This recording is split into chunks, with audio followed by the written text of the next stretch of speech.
వెట్రివేలు మురుగన కరువహర. ఇప్పుడు మీరు చూస్తున్నారు శ్రీ బాలదండాయుధపాణి అంటే శ్రీ సుబ్రహ్మణ్యేశ్వర స్వామి వారి యొక్క ఆరాధన, విశాఖ నక్షత్ర ఆరాధన. శ్రీ బాలదండాయుధపాణి అంటే పళని సుబ్రహ్మణ్యేశ్వర స్వామి యొక్క పేరు బాలదండాయుధపాణి అన్నమాట. ఈయన ఇడుంబాసురుడు. శివగిరి, శక్తిగిరి అనేటటువంటి పర్వతాలను మోస్తున్న ఇడుంబాసురుడు, కావడి అన్నమాట. శ్రీ సుబ్రహ్మణ్యేశ్వర స్వామి వారికి అత్యంత విశేషమైనటువంటి ఆరాధన కావడి.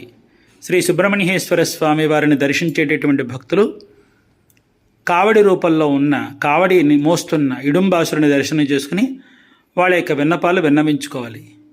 ఈ విధంగా ఇడుంబాసురుడు ద్వారా వచ్చినటువంటి ప్రతి విన్నపాన్ని శ్రీ సుబ్రహ్మణ్యేశ్వర స్వామి వారు శీఘ్రంగా కరుణిస్తారని పురాణ వాక్యం అన్నమాట. ఈ విధంగా కావడి ఆరాధనతో స్వామిని అత్యంత విశేషంగా ఆరాధన చేస్తూ ఉంటారు భక్తులు. ఇప్పుడు మీరు చూస్తున్నారు శ్రీ అగస్త్య మహాముని వారిని.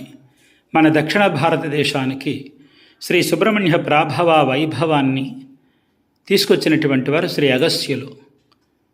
అలాగే ఆపత్సహాయ గణపతి. శ్రీ సుబ్రహ్మణ్యేశ్వరుడు ఉన్న చోట రాక్షస కూటం ఉంటుంది కనుక రాక్షసుల నుంచి తన సోదరుడైనటువంటి అంటే తన తమ్ముడైనటువంటి సుబ్రహ్మణ్యేశ్వర స్వామి వారికి ఎటువంటి ఆపద లేకుండా చూసుకోవడం కోసం తమ్ముడి మీద మమకారంతో తమ్ముడిని అంటిపెట్టుకుని ఉన్న శ్రీ ఆపత్సహాయ వరసిద్ధి గణపతి మూర్తి వారిని ఇప్పుడు మనం చూస్తున్నాం.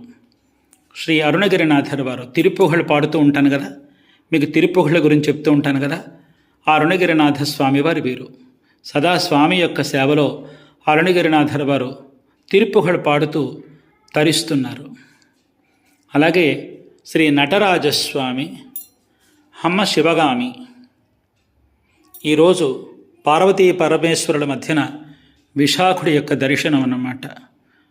కుమార సంభవం పార్వతీ పరమేశ్వరుల మధ్యన జరిగింది కనుక ఈ రోజున విశాఖల్లో స్కందోత్పత్తి జరిగింది కనుక ఇవాళ స్కందుడిని ఈ ఉత్పత్తి జరిగినటువంటి నక్షత్రంలో విశాఖ నక్షత్రంలో నటరాజస్వామి, అమ్మ శివగామి అమ్మవార్ల మధ్యన మనం ఈ రోజున విశాఖ నక్షత్ర శ్రీ సుబ్రహ్మణ్యేశ్వర స్వామి వారిని దర్శనం చేసుకోవడం చాలా విశేషమైనటువంటి దివ్య దర్శనం.